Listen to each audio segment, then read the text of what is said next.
Hi everyone, I'm William Smith, the Partner Program Manager with Jamf, and today we're going to talk about all roads leading to Rome. This is Rome, Italy.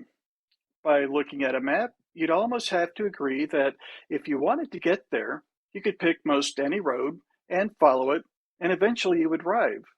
All roads lead to Rome. That's an apt analogy for what I'm discussing today, which is what is the best way to install apps and updates? And my answer is simple. It's complicated. Some roads, like this one, are well established, well traveled, and short. Other roads are longer, twistier, not well traveled at all. And still, some may be well established, but indirect in how they get there. There are many roads that lead to Rome. Likewise, there are many roads to installing software. Jamf Pro offers 7 ways to install software. In most cases, I'm including macOS upgrades and updates, but keep in mind, some of these, like PreStage Enrollments, can't support installing an operating system.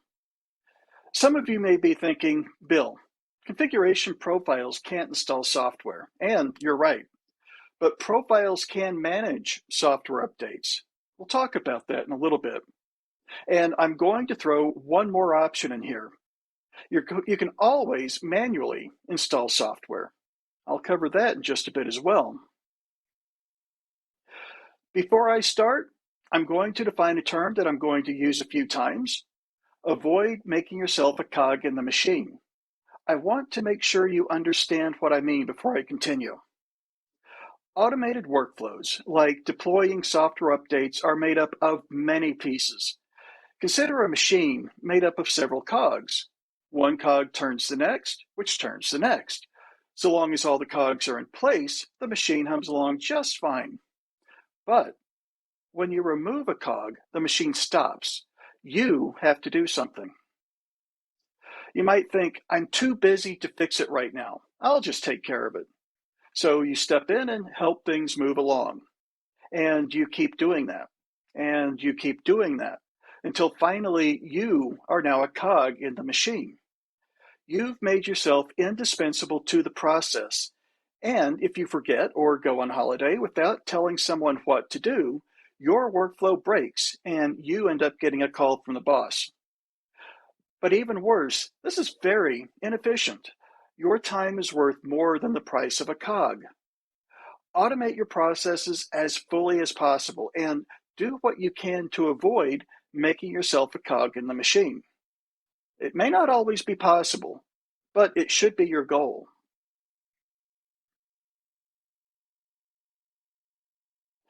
Before we discuss each method Jamf Pro offers for installing apps and updates, let's first evaluate our apps. I'm thinking about each app and what it means to my organization. These are my considerations. Yours may be different, but it's worth listing them out. Is this a critical app? In other words, if an update breaks some feature or functionality, is my business stalled? Or are students unable to complete assignments? Is this a core app? Do I install it on all of my devices in the organization or all devices in a group?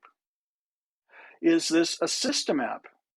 Does it run while no one is logged in, or does it need to be there before anyone logs in? This will typically be security software like Jamf Protect, or authentication software like Jamf Connect. Does this app have a complex install or configuration? Is there a serial number I need to install, network settings I need to configure, or do I need to also deploy a privacy preferences policy control profile? And is this app offered through multiple channels? Should I download and install a package, or can I possibly get it through the Mac App Store instead? We should also discuss the benefits and drawbacks of each method Jamf Pro offers for installing apps and updates. Again, these are my considerations, yours may differ. How flexible are its offerings? Does a method offer one way to install software, or can I do any customization? I would include whether or not the deployment method supports initial app installation, updates, or both. Does it facilitate testing?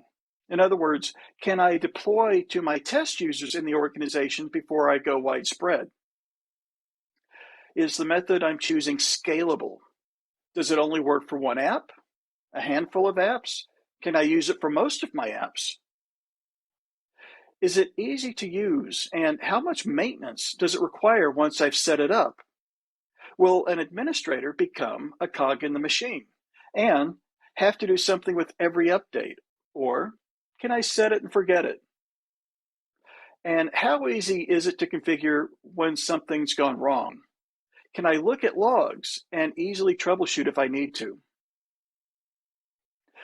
Let's look at the last method I mentioned first, manually installing software. If I have Jamf Pro, why would I ever want to install software manually? Like an animal. There's a very simple reason: one-offs. Sometimes the effort to configure Jamf Pro automatically to install the software outweighs the effort just to walk up to a computer and manually install it. I worked for a company where we only automatically installed software if we had 20 or more licenses. Anything less than that was handled by desktop technicians. There's a downside to this too, though. It usually means there's going to be manual paperwork to maintain licenses, and there's no good way to enforce updates. But manual installation is an option.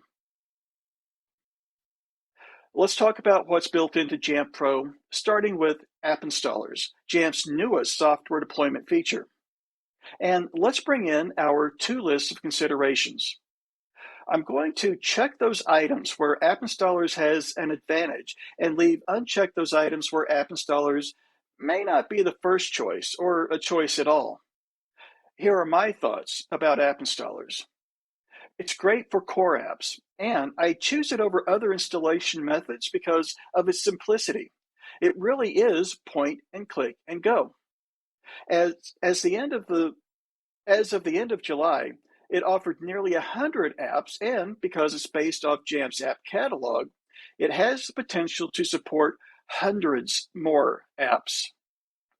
Don't use it for critical apps in your organization, though.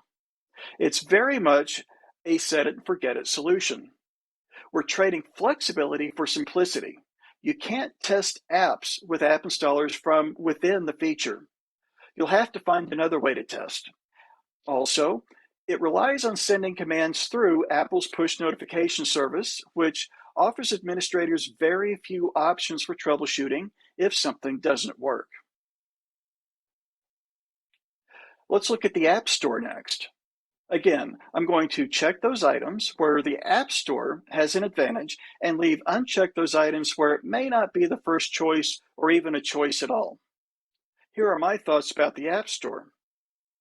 Like app installers, it's great for core apps, and I choose it when an app is available here, but maybe not in app installers. It's also point and click and go, and it has thousands of apps. You've got more flexibility than app installers because you can automate updates or maintain or manually push updates, and you can add an app multiple times. For example, a newer app version could be scoped to test users while leaving everyone else at an older version.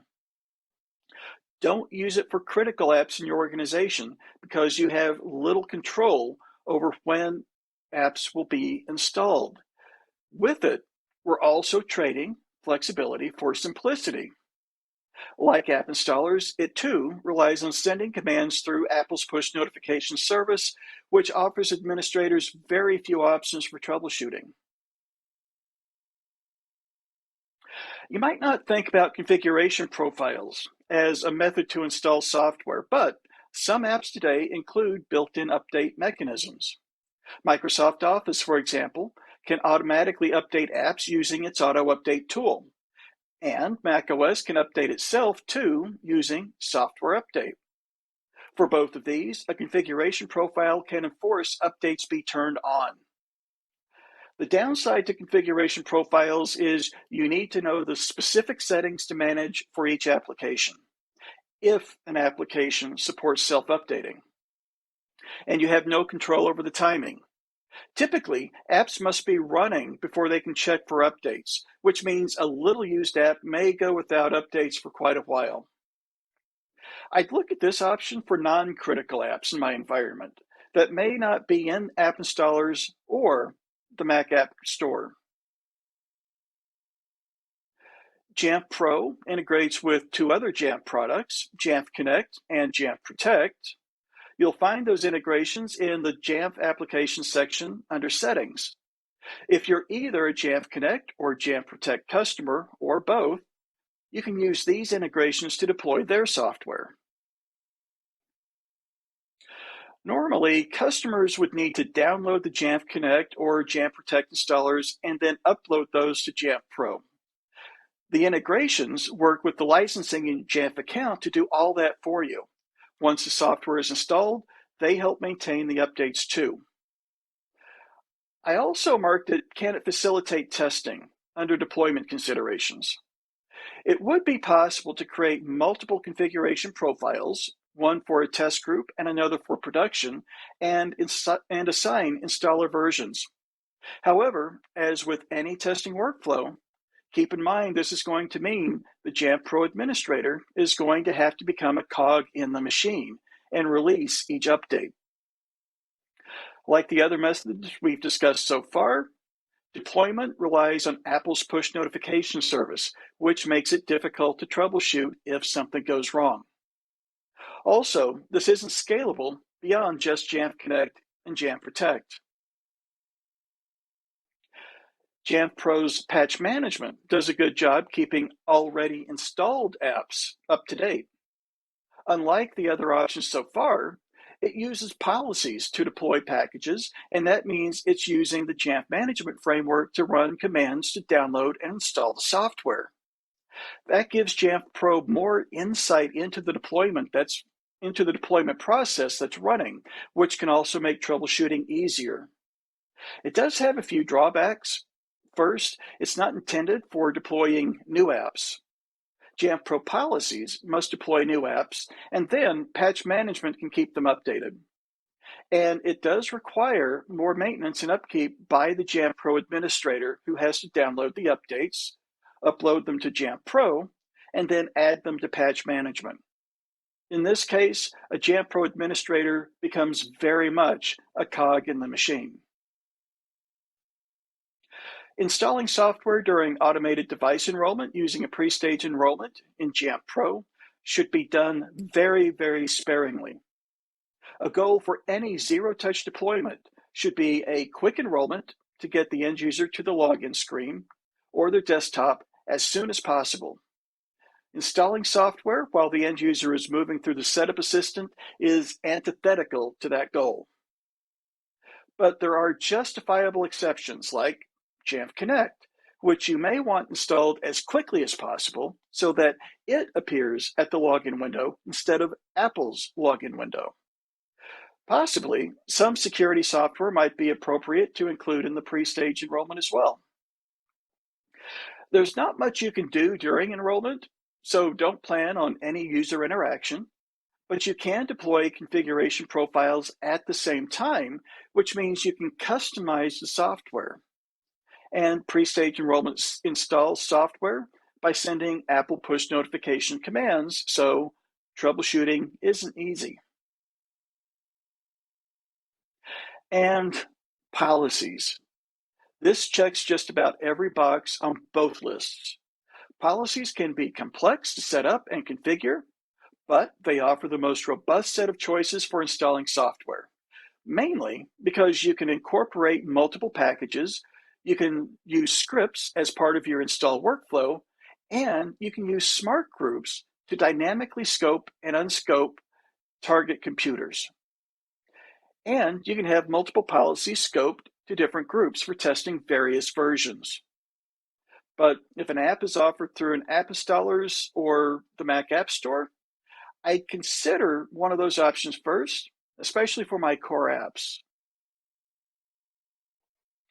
That's my review of what's important to me when I think about how best to install apps in my environment. I'll reiterate, these are my considerations. You can use my list or modify it to create your own, but it should get you started. Here's a different way of showing you everything that I just went through. I've simply put everything in a table where I have an overview of app considerations. Deployment methods are listed on the left, and my considerations about apps are listed across the top. Likewise, I've done the same thing for my deployment considerations.